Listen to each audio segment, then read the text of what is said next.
আসসালামু আলাইকুম। মাইক্রোসফট ওয়ার্ডে আমরা অনেক সময় কোনো কিছু লেখার পরে ভুলবশত সেভ না দিয়ে কেটে দেই অথবা ডিলিট করে দেই। তো সেই ফাইলগুলো খুব প্রয়োজনীয় হয়, তো সেইগুলো খুঁজে পাই না আমরা, খুব জরুরি ফাইলও থেকে থাকে। তো তখন আমরা কি করতে পারি, তার সেটিংসগুলো দেখিয়ে দেব। দেখুন, এরকম একটি মাইক্রোসফট ডকুমেন্টে আমি আপনাদের সামনে ডেমো হিসেবে দেখিয়ে দিচ্ছি। আমি কিছু লেখা লিখছি, কিছু লিখেও রাখছি এর আগে থেকে। তো এগুলো আমি সেভ করি নাই। তো এই সেভ না করেই আমি আপনাদের সামনে দেখিয়ে দিব এগুলো কিভাবে আবার ফিরিয়ে আনা যায় যদি আপনি কেটে দিয়ে থাকেন ভুল করে। তো দেখুন, আমি কিছু তথ্য লিখলাম টেবিলের ভেতরে লেখার পরে আমি কি করব, এগুলো কেটে দিব। দেখুন, উপর থেকে আমি ক্রস চিহ্ন দিয়ে কেটে দিব, কিন্তু একদম ডোন্ট সেভ করব, কোনো সেভ করব না। তারপরে আবার এগুলো আপনাদের সামনে ফিরিয়ে নিয়ে আসবো।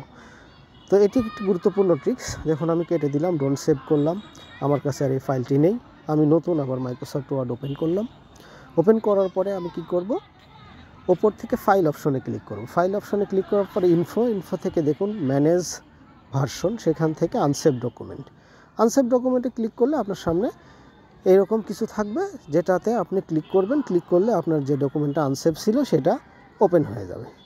এরপরে আপনি এটা সেভ করতে পারবেন, আবার ইউজ করতে পারবেন, এখান থেকে লিখতে পারবেন। তো এইভাবে হারিয়ে যাওয়া ডকুমেন্টও ফিরিয়ে আনা যায়। ধন্যবাদ।